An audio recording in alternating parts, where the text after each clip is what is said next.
on strike against the UC's unfair labor practices? My name is Lorena Gonzalez, and I am the president of the California Federation of Labor Unions, AFL-CIO. And this is an unfair labor practice. Apparently the university has been not negotiating fairly with the unions. Why don't you talk about public institution violating the laws? You know, unfortunately, we're used to this. UC seems to have a hard time abiding by the law at the bargaining table, and we know that it is a great institution, but it's made a great institution by the workers who are here.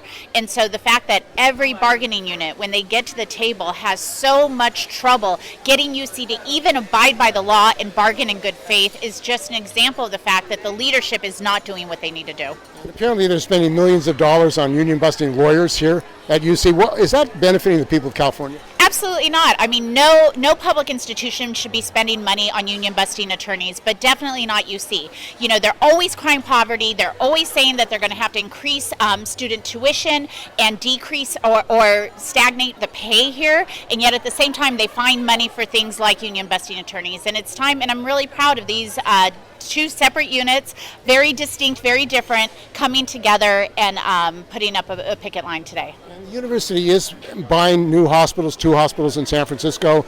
They're building construction projects, billions of dollars of construction projects.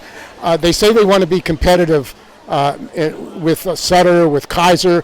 Do you think that this competition serves the people of California as far as health care when there's lack of staffing here and there are real health problems? You know, I think that I'm not too, I don't have a position on whether or not they should be buying hospitals. What they should be doing is respecting the workers at those hospitals, and that's really what we care about. Some of those hospitals have been historically unionized, and we have to ensure that UC treats workers fairly and that they don't act like a private employer. We have enough problems with private employers that are always trying to bust unions, but public employment in California should be somewhere that there is a safe harbor for union members to be able to bargain fairly at the table, and that's not happening. So if UC is going to acquire more hospitals, they need to learn how to treat their workers. Has Gavin Newsom come out publicly in support of the workers here at UC? I don't remember if I've seen that. But he should, you know, and every time we have these battles, we ask him to lend his voice. Of course, he is a UC regent by virtue of being the governor, and it's, you know, unfortunate that he doesn't get involved in these actions, but we wish he would. And there's a plan to deport 11 to 13 million workers. Many of them are in California. They're at UC. I mean, UAW has members who are immigrants. Their families might be deported. What should the labor movement do? Because it seems like he's even talking about calling out the Army for raids on workers. So, I mean, what is labor doing? What do you think California labor should be doing about this threat, this real threat? California in particular, we've seen this threat. Obviously, 4 years ago, we faced the same types of threats from a Trump administration, and we worked hard at that time to put into place a number of laws to try to help protect our immigrant brothers and sisters, their families, to keep families here. We're going to double down on those laws. We're seeking now. In fact, we just had a convening bringing together attorneys, activists, organizers, unions to say what are the things, where are the loopholes, how can we do this?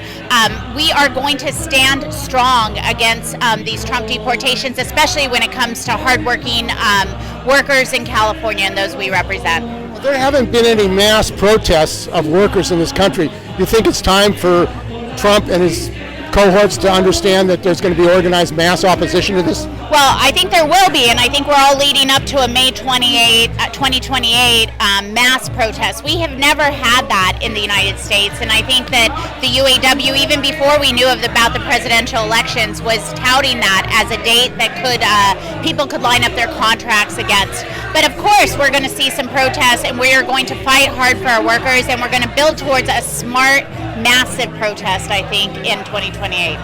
I mean, the government now, they're putting in Oz as head of Medicare, Oz. They're putting Gates, the Department of Justice. It seems like they're going for people who are very dangerous as far as attacking democratic rights, who don't believe in the Constitution. You fear a threat of fascism in this country? I actually I don't want to say I'm amused, but we have like B-list celebrities being put into every cabinet position that we have, and clearly they're not qualified to do the work. I'm waiting for the announcement that Rob Schneider is going to be put into some position. At this point, we have anti-health, anti-science, anti-union, They don't believe in unions, actually. The NLRB, there may not be any more elections. They don't want public workers to organize. I mean, it seems like a frontal assault on organized labor.